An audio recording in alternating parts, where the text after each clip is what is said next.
Salve, salve moçada boa, sobe a vinheta e vamos para mais uma aula de história.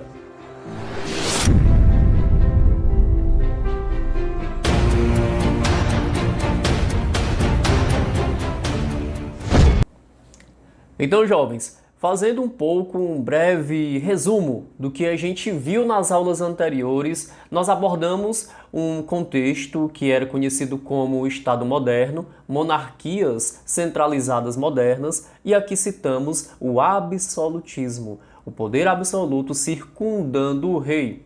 O rei, que na época moderna passa a ter um poder centralizado, com uma burocracia, com um exército próprio, com o mercantilismo controlando, sobretudo, a economia. E dentro desse contexto, eu convido vocês a entender, a ver alguns teóricos que fundamentam, antes de tudo, esse poder do rei.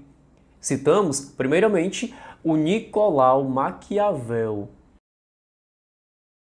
O florentino Nicolau Maquiavel, ele tinha escrituras imbuídas desse pensamento para distinguir e para separar, antes de tudo, a igreja do poder do rei. Ele separava também os preceitos políticos dos morais. Para resumir as obras do Nicolau Maquiavel, principalmente O Príncipe, que é um dos maiores livros estudados até hoje, ele dizia muito bem que quando o rei ou príncipe na política precisava tomar atitudes mais fortes, ele precisaria separar da sua política as regras morais ou éticas. Então, é marca do Nicolau Maquiavel separar a ética, a moral, da política. Ele dizia que o rei, o político, ele não pode nunca deixar preceitos morais, o que é certo e o que é errado, tomar de conta do seu ideal de governo. Porque uma vez que ele faz isso, ele dá brecha para que o seu poder político seja diminuído e, além de diminuir, ele pode perder esse poder. Então ele deveria ali ter o pulso mais firme, ser um pouco mais egocêntrico e, acima de tudo, opressor se fosse necessário. Então é marca do Nicolau Maquiavel no Príncipe separar política de moral. Então, na política de Maquiavel, ele legitimava a centralização do poder do rei. Ele legitimava o absolutismo e colocava todas as outras alas da sociedade abaixo do poder real, abaixo do monopólio do rei. Então, o teórico Nicolau Maquiavel, ele fundamentava no Príncipe, nessa obra que é fenomenal para explicar o Estado moderno, que uma vez que o rei estava no comando, ele deveria, acima de tudo, usar o seu poder para legitimar a sua força. E a força do rei era o que estava regendo na época o Estado. Então ele dizia que o rei poderia agir contra a boa-fé, o rei poderia agir contra a moralidade, o rei poderia agir contra a virtude. Porque ele dizia, Maquiavel fundamentava, que para o rei manter esse poder, ele não precisa ser bom ou mal, ele precisa usar de coisas boas ou ruins à medida que o seu poder necessitasse. Então, ele fundamentava que em tempos de crise, o rei ele poderia ser mau, ele poderia ser forte e opressor, para que o povo não viesse a colocar uma revolução e o tirasse do poder, para ele manter o Estado funcionando de forma legítima e sem constrangimento. Entenderam a sacada desse cara?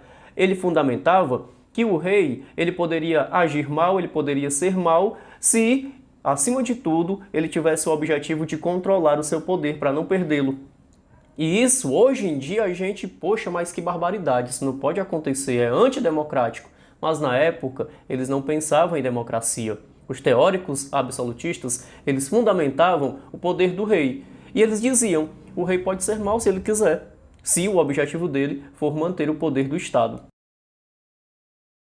Professor, mas você, no caso, é a favor desse ideal? Obviamente que não. Eu sou a favor da democracia. Não obstante, na época, a gente está estudando a época na história. O pensador Nicolau Maquiavel, ele pensava dessa forma. E aí, Ele sempre afirmava que, se for necessário, o rei ele pode ser injusto para manter o poder dele. Então percebam, muitos políticos ainda hoje em dia utilizam desse pensamento. Eles usam de má fé, eles usam contra a justiça para que o povo fique temendo o seu poder e não faça movimento ou manifestação contra o seu poder de rei ou o seu poder de presidente ou governador ou prefeito, seja qual for a ala de governo ou poder. Muitos políticos usam desse pensamento de Maquiavel. E esse livro, O Príncipe, ele fundamenta o poder legítimo do absolutismo lá na Idade Moderna. Olha só, a história nos explica, inclusive, a política atual. Apesar de ter acontecido fragmentos no passado, esses fragmentos podem nos ajudar a entender a política do hoje. Outro teórico fundamental para nós entendermos é o Thomas Hobbes. Só que ele era um pouco distinto do Nicolau Maquiavel. O Thomas Hobbes, ele era inglês, ele afirmava o seguinte, que o ser humano vivia em seu pleno estado de natureza, e o estado de natureza do ser humano era o egoísmo. E o egoísmo, o individualismo, fazia com que o ser humano quisesse o espaço do outro, e assim o ser humano vivia em pleno estado de guerra. Então Thomas Hobbes vai dizer o seguinte, olha, a única forma de nós tentarmos fugir desse estado de guerra é aceitando que um rei ou um governante maior possa nos colocar ordem. Assim ele justifica o poder do rei, justificando o poder do rei por meio de um preceito do estado de natureza.